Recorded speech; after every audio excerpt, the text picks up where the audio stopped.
संस्कृतभाषायाः अध्ययनं कर्तव्यम्।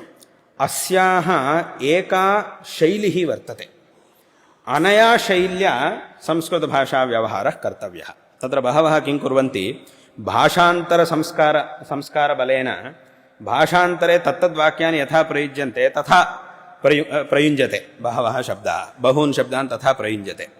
संस्कृतभाषाम् अधीत्यापि संस्कृतभाषाशब्दानेव प्रयुञ्जते बहवः, परन्तु प्रयोगशैलिस्तु भाषान्तरे दृष्टा या शैली सा भवति। तथा बहुत्र व्यवहारः, बहुषु जनेषु एतादृशः व्यवहारः अस्माभिः दृष्टः।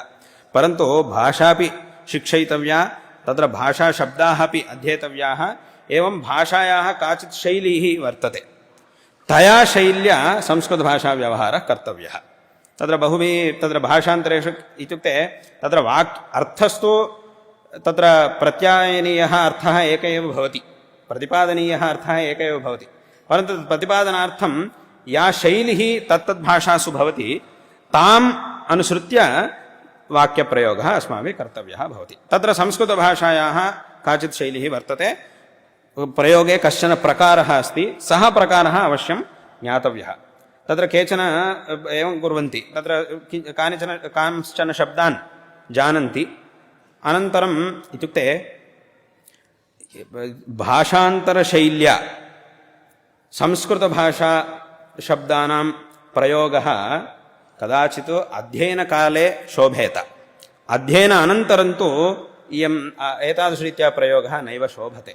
संस्कृतभाषायाः या शैली वर्तते इत्युक्ते यदि भाषान्तरशैल्या संस्कृतभाषाप्रयोगः क्रियते तर्हि संस्कृतज्ञानां तच्छ्रवणे किञ्चित् अस्वारस्यं भवति मनसि।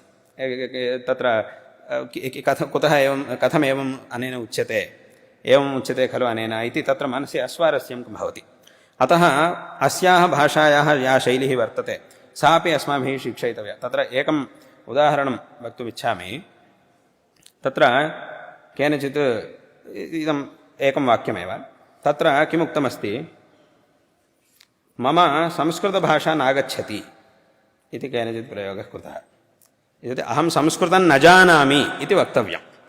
नागच्छति इति अयमर्थः, यद्यपि आगच्छति नागच्छति इत्ययं संस्कृतशब्दः एव, मम संस्कृतभाषा नागच्छति इति संस्कृतवाक्यमेव तत्, परन्तु अत्र प्रयोगप्रकारस्तु भाषान्तरीयः अस्ति।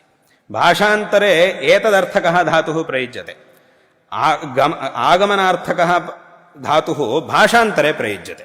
संस्कृतभाषायां तु अस्य धातोः प्रयोगः नैव शोभते संस्कृतभाषायाम्। अतः अत्र धात्वन्तरमेव, नाम प्रकारान्तरेण एव प्रयोगः कर्तव्यः। अहं संस्कृतं न जानामि अथवा अहं संस्कृतं जानामि इति वक्तव्यम्। कैश्चित् किमुच्यते, मम संस्कृतम् आगच्छति, भाषान्तरे एवं प्रयोगः भवति, मम संस्कृतम् आगच्छति, मम संस्कृतं नागच्छति, आगच्छति नागच्छति इति तथा प्रयोगः संस्कृतभाषायां न क्रियते। एवमेव तत्र व्याघ्रस्य वृक्षारोहणं नागच्छति इति एवं प्रयोगः क्रियते, भाषान्तरे तथा प्रयोगः क्रियते। ಹುಲಿಗೆ ಮರ ಹತ್ತಲಿಕ್ಕೆ ಬರುವುದಿಲ್ಲ इति भाषान्तरे तथा प्रयोगः। तत्र व्याघ्रस्य वृक्षमारोढुं नागच्छति इति एवं प्रयोगः कृतः।